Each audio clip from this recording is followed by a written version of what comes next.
আশা করি সবার মকর সংক্রান্তি খুব ভালো কেটেছে। আরও একটা নতুন ব্লগ নিয়ে স্টার্ট করলাম। এটা হচ্ছে মকর সংক্রান্তির সকালবেলা। তো রিশাকে দেখো সকালবেলা উঠেই আমি পড়াচ্ছিলাম, ও তো ভীষণ দুষ্টুমি করছে। আর এখানে ওর দুষ্টুমির একটাই কারণ কি, ওর বাবা এতগুলো গাছ নিয়ে এসছে। ওর বাবা তো সচরাচর সকালবেলা ঘরে থাকে না, দেখে আরও বেশি এক্সাইটেড হয়ে গেছে। ওর বাবা সাধারণত ছুটিই থাকে না কোনো দিন। তো সেদিনকে ও ছুটি নিয়েছিল, ওর শরীরটা খুব একটা ভালো ছিল না, রেস্ট নেওয়ার জন্য। তো আমি এখানে পড়াচ্ছিলাম আর রিশা করছিল দুষ্টুমি। করতে করতে এত টায়ার্ড হয়ে গেছে, শুয়ে পড়েছে। তো তোর বাবাকে তারপরে হাত দিয়ে দিয়ে দেখাচ্ছে, আমাকে নাও আমাকে নাও, এত এক্সাইটেড হয়ে দেখাচ্ছিল। তো এখানে তো দেখলে একটা গোলাপ ফুল নিয়ে এসেছিলো, দারুণ দেখতে গোলাপ ফুলটা, জানো তো? গোলাপ ফুলটার গায়ে গায়ে মানে লাল গোলাপের ওপরে হলুদ হলুদ দাগ। তো তারপরে তো এখানে দেখো রিশার বাবা রিশাকে নিয়ে নিল। তো তারপরে নিয়ে ওরা দুজনে খেলা করছিল, সেই সময় মা ফোন করেছিল আমাকে। ফোন করে বলল, তুই তো আজকে কাজে যাবি, মানে আমি তো অফিস যাই, তোমরা হয়তো অনেকে জানোই না।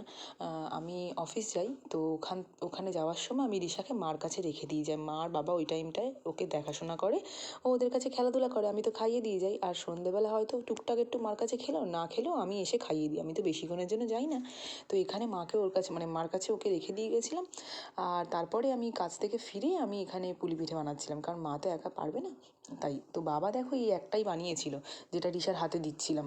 ওটা আর রিশা আবার তার মধ্যে এমনিতেই বাবা কেমন একটা বানিয়েছে, তার উপরে বাবা মানে বানানোর উপরে রিশা আবার ওটাতে আঙুল ঢুকিয়ে গর্ত গর্ত করে দিয়েছে।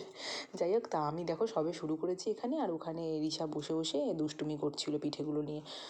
তো যাই হোক, তারপরে ও খেয়ে দিয়ে আবার ঘুমিয়েও পড়েছিল। তো ও ঘুমাচ্ছিল বলে আমার বানাতে তাহলে সুবিধা হয়েছে। সেই সময় আমি বোনকে ফোন করে বলছিলাম, তাড়াতাড়ি আর রিশা প্রচণ্ড দুষ্টুমি করছে, আমি তো করতে পারছি না। তো ওর বাবার সুমি দুজনেই মানে একটু লেট করে এসছে, আর আমার বাবা ভিডিও করছিল। এখানে মা তো সরু চুগলি করবে বলে রেডি করছিল সব জিনিসপত্র, গোলা রেডি করছিল, এইসব করছিল আর কি। দুধ জাল দিচ্ছিল পুলি পিঠের জন্য। তো এইসব করতে করতে আমরা তখন এই পুলি পিঠে বানাচ্ছিলাম। তো বাবা যা বানিয়েছে, বাবাকে তো বন্ধই করে দেওয়া হয়েছে। আর জিতু এখানে বসে বসে আমাদের সব দুষ্টুমিগুলো দেখছে, আমরা সবাই মিলে এসব করছি। তো দেখো এখানে রিশার বাবাও চলে এসছে, আর সুমিও চলে এসছে। আমি এখানে এইসব বানাচ্ছিলাম, তো সুমিকে বললাম, একটু ভিডিওটা করে দে। তো দেখো অনেকগুলোই বানানো হয়ে গেছে, তোমরা বলো কেমন বানিয়েছি। আর এদিকে দেখো সেই পিঠেটা। আর এখানে অনেকগুলো বানানো হয়েও গেছে, আর আমি বাকিগুলো বানাচ্ছি। যে কটা বানানো হয়ে গেছে সেগুলো মাকে বলছিলাম যে মানে দুধের মধ্যে দিয়ে দিতে।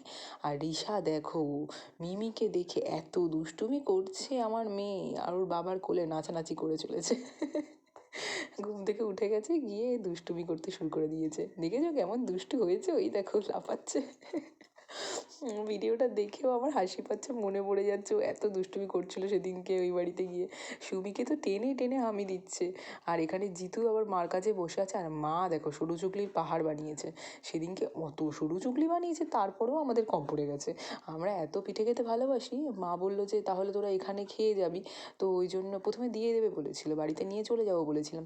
তো তারপরে বললো, না না, রাত্রিবেলা এখানে খেয়েই চলে যা, অনেক লেট হচ্ছে তো খেয়েই চলে যা। আর এই সব থেকে স্পেশাল ব্যাপার হলো, মানে আমার মেয়ের এটা হচ্ছে প্রথম মকর সংক্রান্তি, আমার মেয়ে প্রথমবার গুড় খেয়েছে, আর প্রথমবার এই চালের গুঁড়ো সরু চুকলি খেয়েছে। তো ওর ভীষণ ভালো লেগেছে, ও কিন্তু ভালোই খেয়েছে। তারপর ওর হাতে দিয়েছিলাম, ও সেটাকে নিয়েও খাচ্ছিল।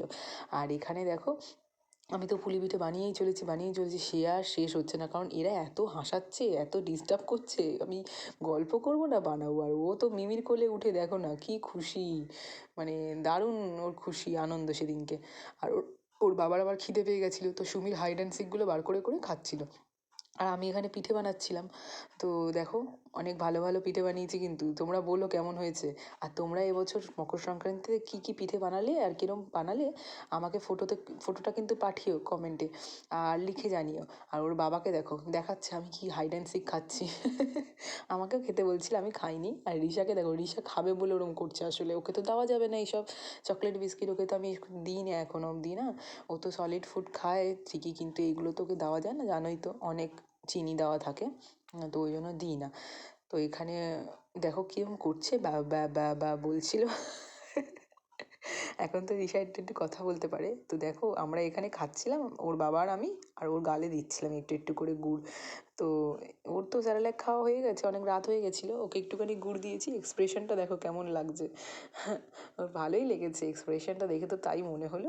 মানে ও চুপ করে দেখছে, আসলে ক্যামেরা ধরলেই না ও ওরকম করে দেখে যে কী দেখছি, ভাবে যে কী দেখাচ্ছে, আমাকে দেখাচ্ছে না কী করছে, ওই জন্য ওরকম করে দেখছিল। যাই হোক, সেদিন ভীষণ ঠান্ডাও ছিল বলো, ভালো ঠান্ডা পড়েছিল। তো রিশাকে নিয়ে রাত্রিবেলা ফেরার সময় তো আমার মা তো আবার কম্বল টম্বল মুড়ি দিয়ে ওকে পাঠিয়েছে। তো দেখো বারবার করে গুড় খাওয়ার জন্য বেশ হাঁও করছে, কিন্তু বেশ ভালোই খেয়েছে সেদিনকে। তো তো চলো আজকের মতো ব্লগটা এখানেই শেষ করলাম। কারোর যদি ভালো লাগে তাহলে লাইক করো, সাবস্ক্রাইব করো চ্যানেলটা। আর রিশা আর আমার যদি ডেলি তোমরা ভিডিও দেখতে চাও তাহলে এই চ্যানেলটাকে প্লিজ সাবস্ক্রাইব করে দিও। চলো টাটা, গুড নাইট।